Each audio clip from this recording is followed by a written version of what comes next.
NPS से UPS में option लेने की जो अंतिम तारीख 30 जून 2025 निर्धारित किया गया था, सरकार ने उसे बढ़ा करके 3 महीना आगे एक्सटेंड कर दिया है और अब वह 30 सितंबर 2025 कर दिया है।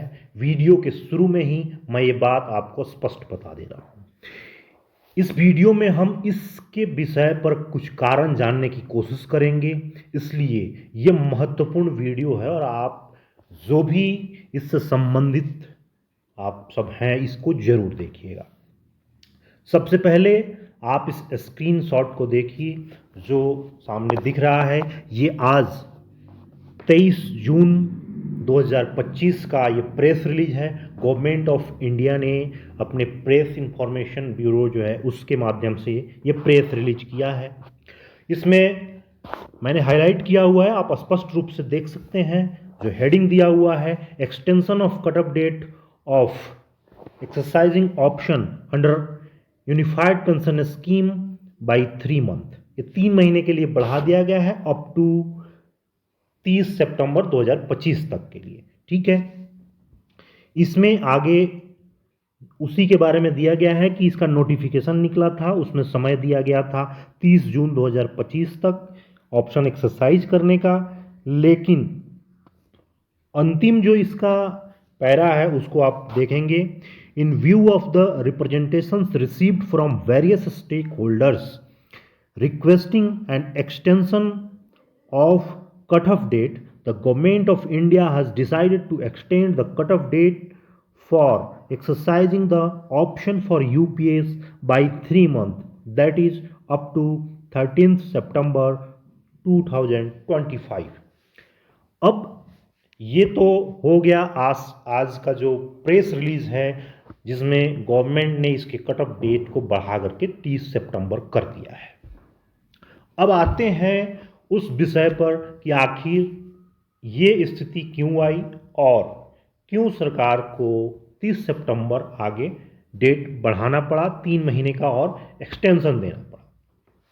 एनपीएस से यूपीएस में जो पेंशन स्कीम गवर्नमेंट ने लेकर आई थी, जिसमें 50% एश्योर्ड पेंशन की बात कही गई थी नोटिफिकेशन में, और जिस मकसद के साथ सरकार इसको लेकर आई थी, उस उम्मीदों पर लोगों को शायद असंतोष है अभी भी, और अपने भविष्य को लेकर के पेंशन के रूप में ये जो यूपीएस आया है उसको लेकर के अभी भी असुरक्षा है। इसका सबसे बड़ा जो रीजन है वो 3 रीजन समझ में आ रहा है, क्योंकि अभी तक जो 30 जून का कट ऑफ डेट दिया गया था एनपीएस से यूपीएस में जाने के लिए, उसमें भारत सरकार के जो एनपीएस के अंडर आने वाले कार्मिक थे जो वर्ष 2004 के बाद भर्ती हुए थे नेशनल पेंशन सिस्टम में, जो नया पेंशन स्कीम लागू हुआ था उसमें उनकी संख्या लगभग 30 से 35 लाख माना जाता है।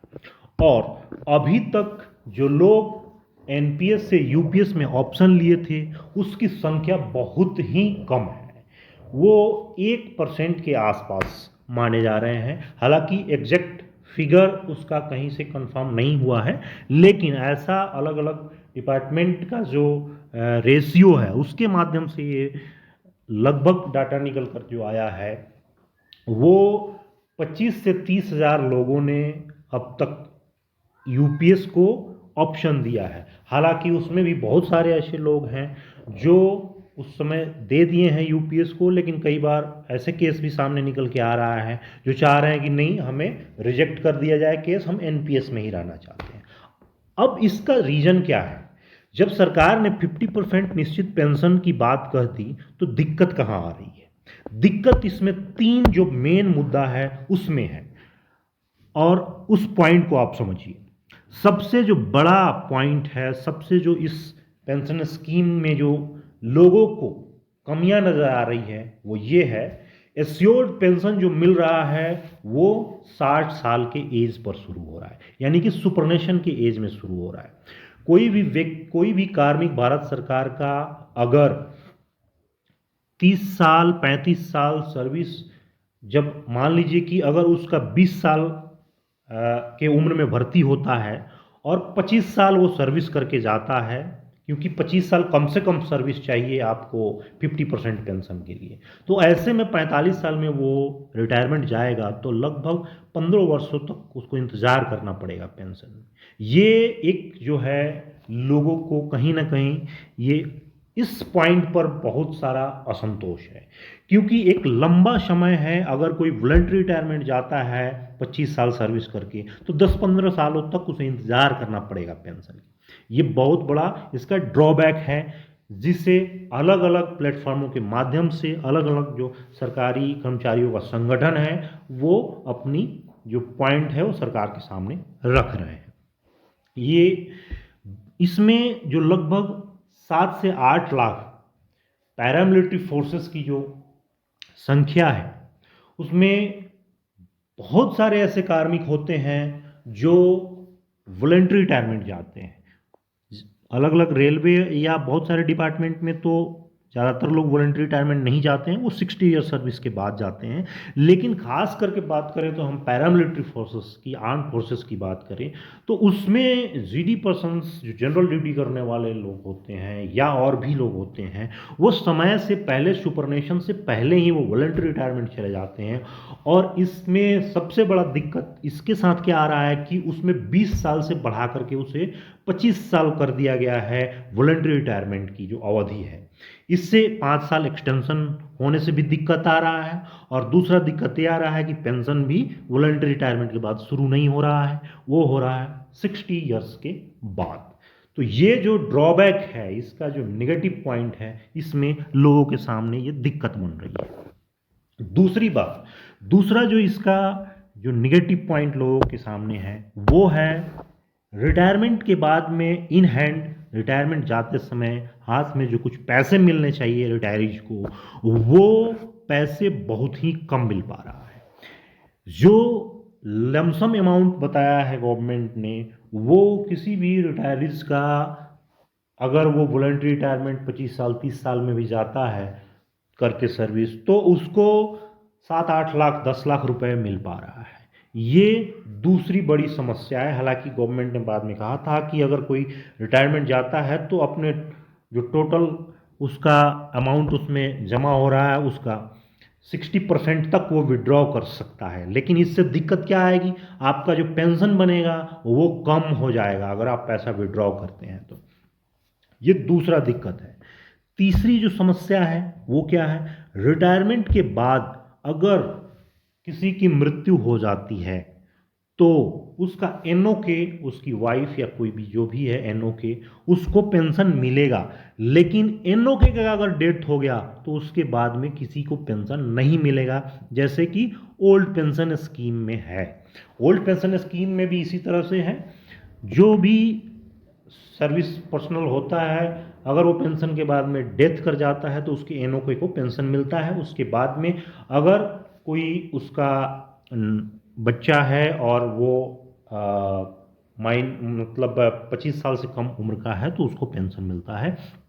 लेकिन एनपीएस में क्या है, एनपीएस में एक खासियत इस मामले में क्या है कि जो भी इन्वेस्टमेंट, आपका पैसा जो भी इन्वेस्ट हुआ है, कंट्रीब्यूशन और गवर्नमेंट का कंट्रीब्यूशन, और उस पर जो भी अमाउंट बन रहे हैं वो आगे से आगे तक फॉरवर्ड होता रहेगा। अगर आप ऑप्शन उस तरह का चुनते हैं तो आप चाहें तो अपना रिटायरमेंट के बाद पेंशन के साथ, जब कोई रिटायरीज एक्सपायर होगा तो आप चाहें तो पूरा पैसा आपके एनओके को मिल जाएगा, या एनओके को पेंशन मिल जाएगा, या आप चाहें तो एनओके के मरने के बाद में उसके, अगर आपके बच्चे हैं या कोई भी है तो उसको, रिटायरीज के बच्चे को पूरा अमाउंट भी मिल जाएगा जो बचा हुआ पैसा है, या उसको पेंशन के रूप में भी आगे मिलता रहेगा।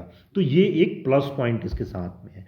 तो ये जो 3-4 महत्वपूर्ण जो बिंदु है वो कहीं ना कहीं अभी भारत सरकार के कार्मिकों को असंतोष पैदा कर रही है, जिसके कारण लोग खुल करके यूपीएस को नहीं अपना पा रहे हैं।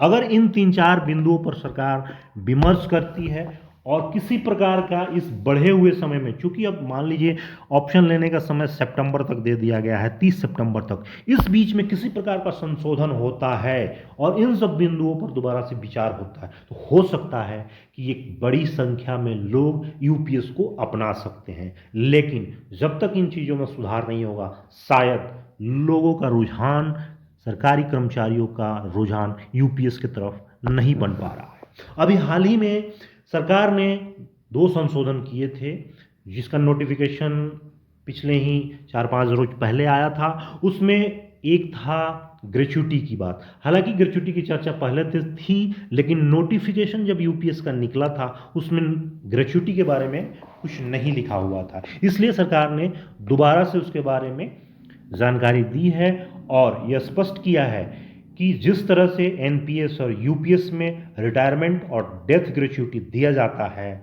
उसी तरह से यूपीएस में भी डेथ और रिटायरमेंट ग्रेच्युटी दिया जाएगा। रिटायरमेंट ग्रेच्युटी की जो फिलहाल मैक्सिमम जो सीमा बनाई गई है, मैक्सिमम जो अमाउंट है वो 25 लाख का है। वो अलग अलग रैंक और सर्विस के अनुसार मिलता है। तो ये फिलहाल गवर्नमेंट ने संशोधन किया था। दूसरा संशोधन किया था ड्यूरिंग सर्विस के दौरान कोई डेथ कर जाता है तो उसके एनओके को भी ओल्ड पेंशन की तरह पेंशन दिया जाएगा। तो ये 2 सुधार कुछ ही समय पहले किया गया है। अभी देखना ये होगा कि आने वाले समय में क्या यूपीएस में गवर्नमेंट कोई सुधार करती है, क्या और भी कोई ऐसा संशोधन किया जा रहा है जो मैंने कुछ इसमें नोटिस किया है और बताया है। अभी इसमें अगर कोई सुधार किया जाता है, खास करके स्पेसिफिक जो पॉइंट है, जो 60 ईयर सुपरनेशन के बाद में जो पेंशन का है, वो बहुत ही एक असंतोष पैदा करने वाला पॉइंट है सरकारी कर्मचारियों के लिए। अगर उसमें संशोधन कर दिया जाता है तो मुझे उम्मीद है कि ज़्यादा से ज़्यादा संख्या में लोग यूपीएस की तरफ अट्रैक्ट होंगे। फिलहाल इतना ही। अगर आपने चैनल सब्सक्राइब नहीं किया है तो जरूर कर लीजिएगा। इस तरह की जानकारियाँ, हम अपडेट्स आपको देते रहते हैं। आगे भी वीडियो जारी रहेगा। चैनल को सब्सक्राइब कीजिए और अपने जानकार आगे भी लोगों को इस तरह की इंफॉर्मेशन फैलाइए, ग्रुप में शेयर कीजिए। मिलते हैं अगले वीडियो में। जय हिंद, नमस्कार।